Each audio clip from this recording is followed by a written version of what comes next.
والذين لا يدعون مع الله إلها آخر ولا يقتلون النفس التي حرم الله إلا بالحق ولا يزنون ومن يفعل ذلك يلقى أثاما يضاعف له العذاب يوم القيامة ويخلد فيه مهانا إلا من تاب وآمن وعمل عملا صالحا فأولئك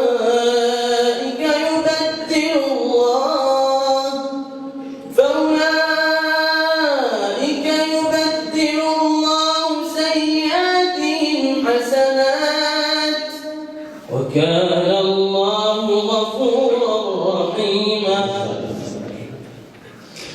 الله الذي سخر لكم البحر لتجري الفلك فيه بأمره ولتبتغوا من فضله ولعلكم تشكرون. الله الذي سخر لكم البحر لتجري الفلك فيه بأمره ولتبتغوا من فضله ولعلكم تشكرون. وسخر لكم ما في السماوات وما في الأرض جميعا منه إن في ذلك لآيات لقوم يتفكرون.